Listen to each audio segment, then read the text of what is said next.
दोस्तों, अगर आप और अच्छी नींद चाहते हैं तो हमारी प्यारी सी ऐप नींद को इंस्टॉल करें। इस ऐप पर आपको एक्सक्लूसिव स्लीप स्टोरीज़ मिलेंगी और आप बिना यूट्यूब प्रीमियम के भी इन स्टोरीज़ को बैकग्राउंड में सुन सकेंगे। इंस्टॉल करने के लिए आप हमारी वेबसाइट neend.app पर ज़रूर आइए और अच्छी कहानियाँ, स्लीप म्यूज़िक, कुछ टिप्स सुनने के लिए इस चैनल को सब्सक्राइब कीजिए।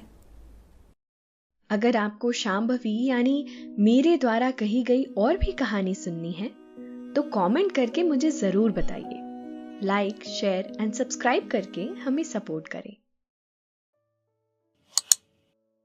नमस्कार, मैं हूं शांभवी और आज स्लीप स्टोरी में सुनिए पौराणिक कथा से प्रेरित सावित्री सत्यवान की कथा। कहते हैं, सती सावित्री जैसा त्यागशील और पतिव्रता संसार में दूसरा कोई नहीं है। सावित्री के इसी दृढ़ संकल्प की वजह से उत्सव वट सावित्री व्रत के तौर पर मनाया जाता है। पौराणिक, प्रामाणिक एवं प्रचलित वट सावित्री व्रत कथा के अनुसार यह जानते हुए भी कि उनके होने वाले पति अल्पायु हैं, देवी सावित्री ने सत्यवान से विवाह किया था।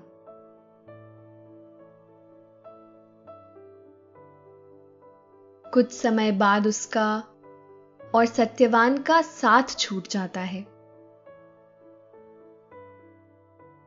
देवी सावित्री ने एक वट वृक्ष के नीचे सत्यवान को लिटा दिया। थोड़ी देर बाद ही सावित्री ने देखा कि यमराज वहां आ पहुंचे हैं।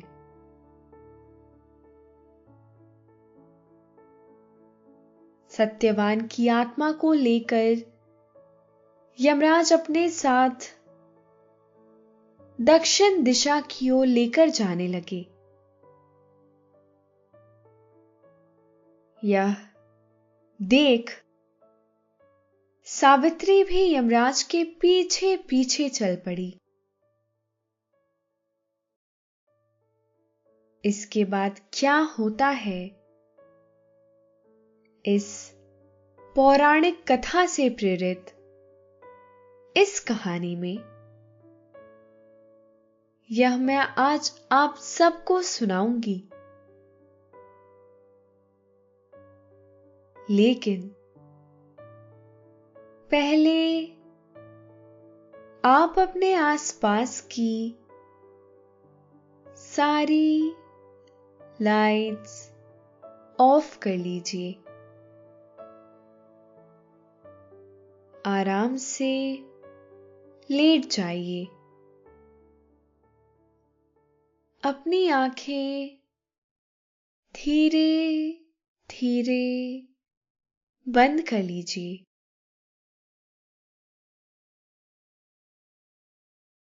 अब थोड़ा सा अपने शरीर को आराम दीजिए। थोड़ा और आराम दीजिए।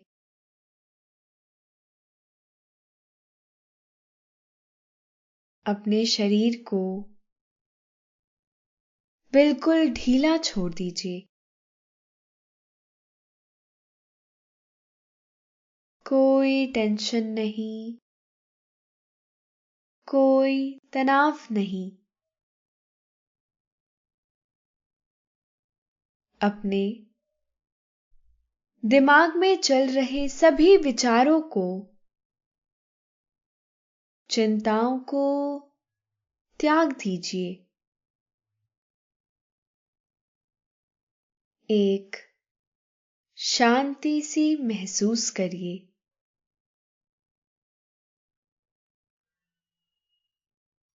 सारी नेगेटिव, सारी पॉजिटिव विचारों को धीरे धीरे निकाल दीजिए।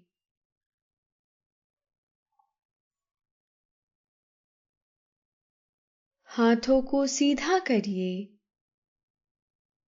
और अपनी कमर के साइड में रख लीजिए।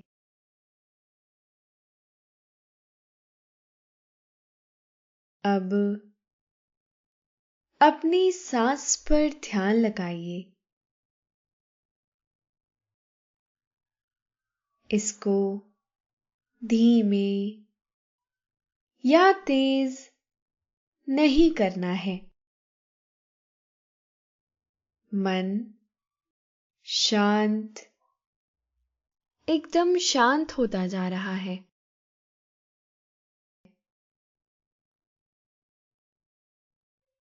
आप बहुत अच्छा महसूस कर रहे हैं। खुद को काफी हल्का महसूस कर रहे हैं। हर तरफ शांति है, सुकून है, खामोशी है। देवी सावित्री भारतीय संस्कृति में संकल्प और साहस का प्रतीक है। वह अपने पति के प्राण यमराज से वापस ले आई थी। वह जिस तरह से साहस के साथ यमराज के सामने खड़ी होकर ना सिर्फ अपना प्रण जाहिर करती हैं, बल्कि यमराज को उनके पति के प्राण वापस करने पर विवश करती हैं। वह अपने आप में अद्वितीय हैं। यही वजह है कि सावित्री की पौराणिक कथा भारतीय संस्कृति का अभिन्न हिस्सा रही है। सावित्री की इसी दृढ़ संकल्प का उत्सव वट सावित्री व्रत के तौर पर मनाया जाता है। इस व्रत की उत्तर भारत में बहुत मान्यता है। दक्षिण भारत में यह वट पूर्णिमा के नाम से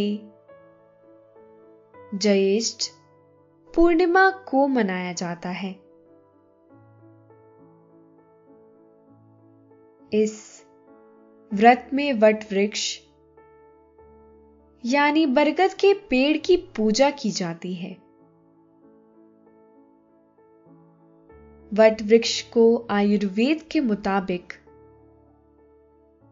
परिवार का वैद्य माना जाता है। प्राचीन ग्रंथों में इसे महिलाओं के स्वास्थ्य से जोड़कर भी देखते हैं। यही वजह है कि जब परिवार के स्वास्थ्य और दीर्घायु की कामना करनी हो तो लोक संस्कृति में वट वृक्ष की पूजा को प्रमुख विधान माना जाता है। वट सावित्री व्रत का उल्लेख पौराणिक ग्रंथों में स्कंद पुराण और भविष्योत्तर पुराण में विस्तार से मिलता है। महाभारत के वन पर्व में इसका सबसे प्राचीन उल्लेख मिलता है। महाभारत में जब धर्मराज युधिष्ठिर ऋषि मार्कंडेय से संसार में द्रौपदी जैसी समर्पित और त्याग करने वाली दूसरी कोई और नारी के ना होने की बात कहते हैं, तब मार्कंडेय जी ने युधिष्ठिर को सावित्री के त्याग की कथा सुनाई थी। कहते हैं कि मद्र देश के राजा अश्वपति के कोई औलाद नहीं थी। संतान ना होने से राजा बहुत परेशान रहते थे। यूं तो उन्हें सारे सुख थे, बस यही एक दुख उन्हें सालता रहता था। राजा ने इस मामले में ऋषि मुनियों से मंत्रणा की। उनके कहने पर राजा अश्वपति ने कई वर्षों तक कठोर तपस्या की। उनकी तपस्या से खुश होकर माता सावित्री ने राजा को एक तेजस्वी कन्या का वरदान दिया। जल्द ही राजा अश्वपति और उनकी रानी को आशीर्वाद के रूप में एक बेटी हुई। राजा की खुशी का कोई ठिकाना न रहा। पूरे राज्य में खुशियां मनाई गई, क्योंकि इस कन्या का जन्म सावित्री देवी की कृपा से हुआ था। इसलिए कन्या का नाम भी सावित्री रखा गया। सावित्री बचपन से ही बहुत ही सुंदर और बुद्धिमान थी। धीरे धीरे वक्त पंख लगाकर उड़ता रहा। सावित्री जब बड़ी हुई तो राजा अश्वपति को उनकी शादी की फिक्र सताने लगी। उनके माता पिता ने एक उपयुक्त राजकुमार से उनकी शादी करने का फैसला लिया। बहुत खोजने के बाद भी उनकी बेटी को सुयोग्य वर नहीं मिल रहा था। एक दिन पिता को परेशान देखकर सावित्री ने उनसे कहा, पिताजी, आप परेशान ना हो। मुझे पूरे राज्य में यात्रा करने दीजिए। मैं खुद योग्य राजकुमार खोज लूंगी। पिता से अनुमति और आशीर्वाद मिलने के बाद सावित्री ने साधारण युवती का वेश धरा और महल को छोड़ दिया। सावित्री ने नगर नगर यात्रा शुरू कर दी। वह कई महीनों तक इसी तरह से यात्रा करती रही। लेकिन उन्हें कहीं भी सुयोग्य वर नहीं मिला। एक दिन वह एक आश्रम में पहुंची। सावित्री को आश्रम बहुत पसंद आया। उन्होंने कुछ दिन उसी आश्रम में रहने का मन बनाया। एक दिन सावित्री अपना दैनिक कामकाज कर रही थी। तभी उन्होंने एक युवक को एक बूढ़े व्यक्ति की सेवा करते हुए देखा। सावित्री ने आश्रम के ऋषि से उनके बारे में पूछा। उन्हें ऋषि ने बताया, पुत्री, तुम जिस नौजवान को देख रही हो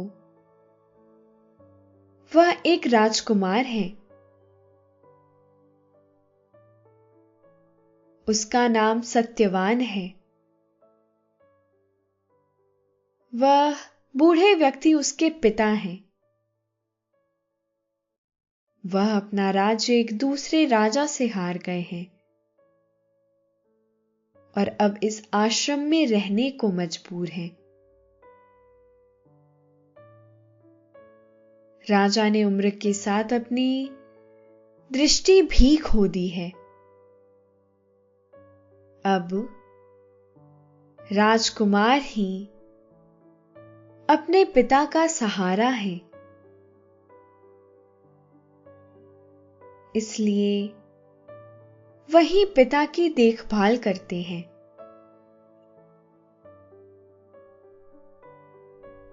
सावित्री ने ऋषि की सारी बात बहुत ध्यान से सुनी। वह सत्यवान के सेवा भाव और पिता के प्रति समर्पण से बहुत ज्यादा प्रभावित हुई। उन्होंने सत्यवान से शादी करने का फैसला कर लिया।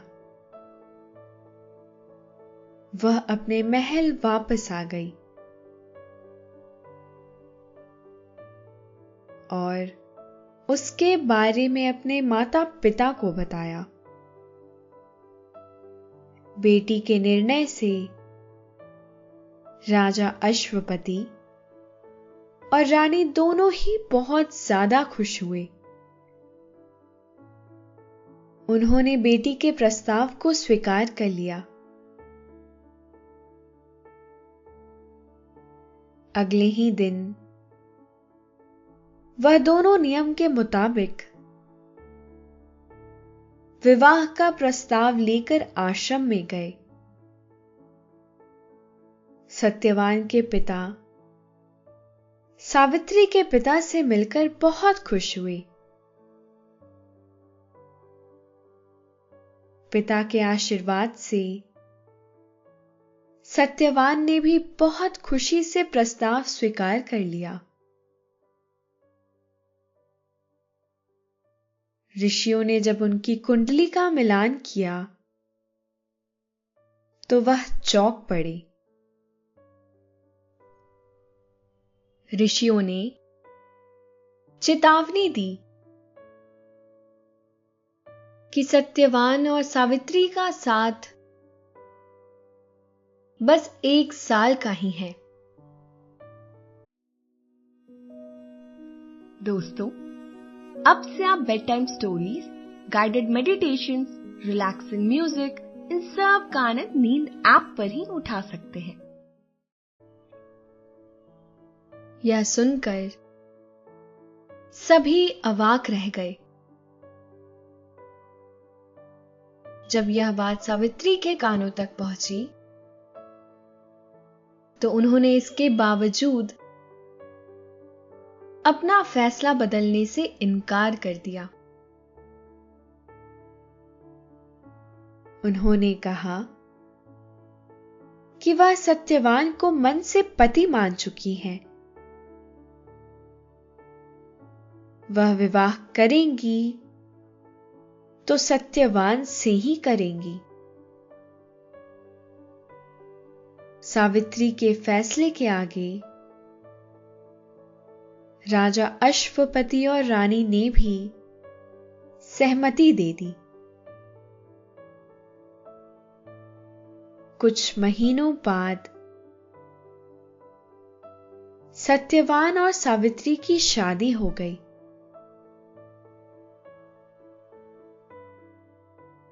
शादी हो जाने के बाद सावित्री ने राजकुमारी जैसा विलासितापूर्ण जीवन छोड़ दिया और सत्यवान के साथ आश्रम में रहने आ गई। वह अपने जीवन से बहुत खुश थी, लेकिन जब उन्हें इस बात की याद आती थी कि उनका सत्यवान के साथ महज कुछ दिनों का ही साथ है, तो वह थोड़ा परेशान हो जाती। लेकिन वह अपने फैसले से जरा भी विचलित नहीं थी। दिन गुजरते जा रहे थे। धीरे धीरे कब 1 साल गुजरने को आए, एहसास ही नहीं हुआ। आखिर वह दिन भी आ ही पहुंचा जब सत्यवान के जीवन का वह आखिरी दिन था।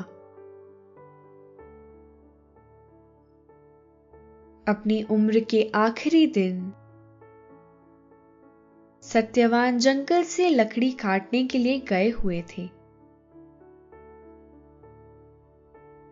सावित्री उनके साथ ही जंगल गई थी। अचानक वहां सत्यवान को चक्कर आया और वह जमीन पर गिर गए। जब सावित्री ने पति का यह हाल देखा तो वह उनकी तरफ भागी और उनका सिर अपनी गोद में लेकर उसे सहलाने लगी। अचानक भगवान यमराज उनके पास आए। सत्यवान की आत्मा को उन्होंने अपने फंदे में पकड़ा और जाने लगे। सावित्री ने उनसे प्रार्थना करते हुए कहा, मैं आपसे विनती करती हूं कि मेरे पति को छोड़ दीजिए। भगवान यमराज ने कहा, पुत्री, सत्यवान महान पुण्य वाला इंसान था। मेरे राज्य में खुशियां उसका इंतजार कर रही हैं। इस बात पर सावित्री ने कुछ नहीं किया। वह भगवान यम के पीछे चलने लगी। उन्हें अपने पीछे आते देखकर यमराज ने उनसे कहा, तुम यमलोक तक मेरे पीछे नहीं आ सकती हो। जवाब में सावित्री ने कहा, प्रभु, मैं जानती हूं कि आप मेरे पति की आत्मा को लेकर जाकर अपना कर्तव्य पूरा कर रहे हैं, परंतु उनकी पत्नी के रूप में मेरा कर्तव्य है कि मैं उनके प्राणों की रक्षा करूं। जवाब में यमराज ने कहा, पुत्री, तुम्हारा कर्तव्य पूरा हो गया है, क्योंकि विधान के अनुसार तुम्हारे पति की मृत्यु हो गई है। लेकिन मैं तुम्हारी निष्ठा की प्रशंसा करता हूं, इसलिए मैं तुम्हारी इच्छा का एक वरदान देता हूं। लेकिन वरदान में अपने पति का जीवन मत मांगना। सावित्री ने यमराज से कहा, कृपया मेरे पति का राज्य वापस कर दीजिए और मेरे ससुर की दृष्टि वापस कर दीजिए।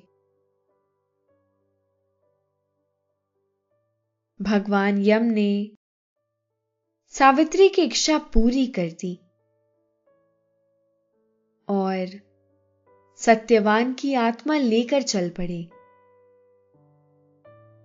लेकिन सावित्री ने उनका पीछा करना जारी रखा। उन्हें अपने पीछे आते देखकर भगवान यमराज विचलित हो उठे। उन्होंने कहा, पुत्री, मैंने तुम्हारी बात मान ली और अब तुम वापस चली जाओ। तुम्हें मेरे पीछे नहीं आना चाहिए। सावित्री ने जवाब में कहा, प्रभु, मेरे पति को आपके राज्य में खुशियां मिल जाएंगी, लेकिन आप मुझसे मेरी खुशियां दूर लेकर जा रहे हैं। भगवान यम ने कहा, मैं तुम्हारी भक्ति से बहुत प्रभावित हुआ। मैं तुम्हें एक वरदान और देता हूं। इस वरदान में भी तुम पति के जीवन को छोड़कर कुछ भी मांग सकती हो, लेकिन इसके बाद तुम्हें लौटना होगा।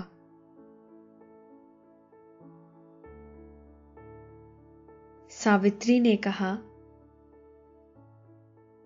प्रभु, मैं अपने पिता की इकलौती संतान हूं। जब से मैंने विवाह किया है और उन्हें छोड़ा है,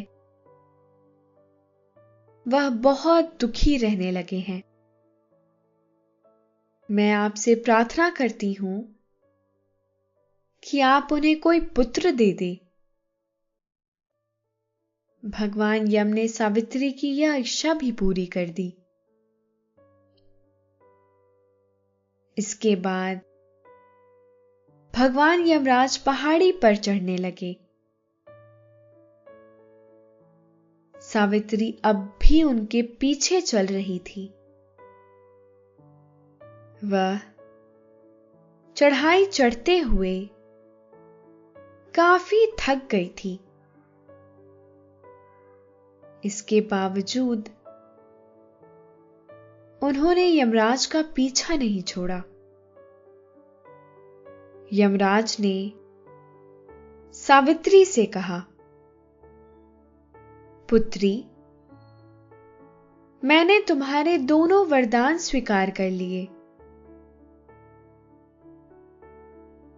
अब तुम घर लौट आओ। मेरे पीछे आना व्यर्थ है।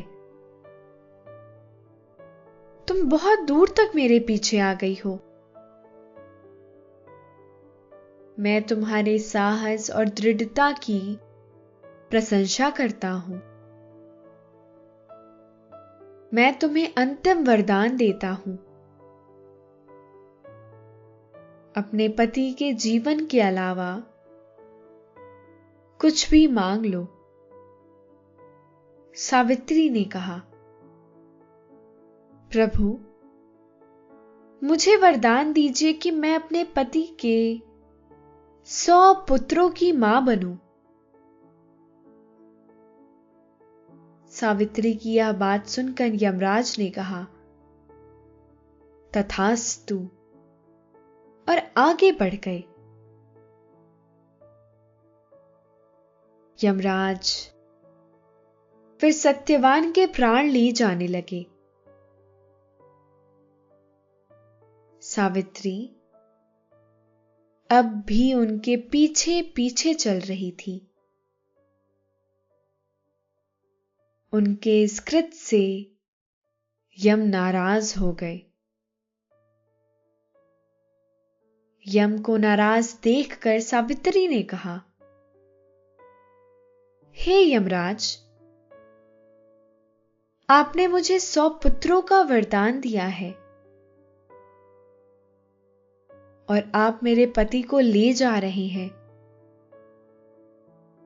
बिना पति के मैं मां किस तरह बन सकती हूं? इसलिए आप अपना तीसरा वरदान पूरा करें। सावित्री की पतिव्रता और चतुराई के आगे यमराज विवश हो गए। उन्होंने सत्यवान के प्राण को मुक्त कर दिया। इसके बाद यमराज उन्हें आशीर्वाद देकर वहां से चले गए। तभी सावित्री ने देखा कि वह अपने पति का सिर अपनी गोद में लिए जंगल में वटवृक्ष के नीचे बैठी हैं। सत्यवान ने कुछ देर बाद अपनी आंखें खोल दी। वह दोनों जंगल से वापस अपने पिता के पास पहुंचे। वहां उनके पिता की आंखों की रोशनी लौट आई थी। उन्हें उनका खोया राज्य भी वापस मिल गया था। इस तरह से वह सभी हंसी खुशी साथ साथ रहने लगे।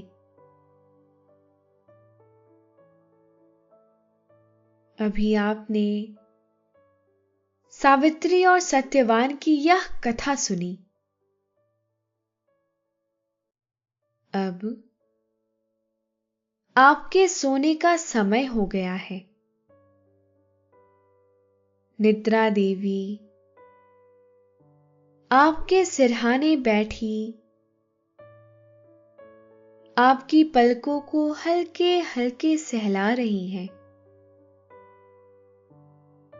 नींद आपकी आंखों में भरती चली जा रही है।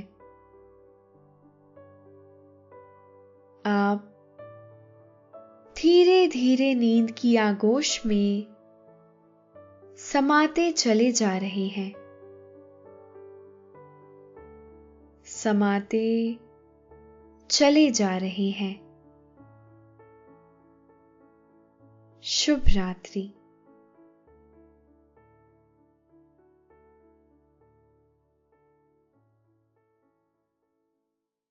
दोस्तों, अब से आप आपकी मनचाही दादी और नानी की कहानियों से प्यारी नींद की कहानियां सिर्फ और सिर्फ नींद ऐप पर ही सुन पाएंगे। तो इसी तरह हमारे साथ कहानियों के जरिए जुड़े रहने के लिए आपकी अपनी नींद ऐप इंस्टॉल करें।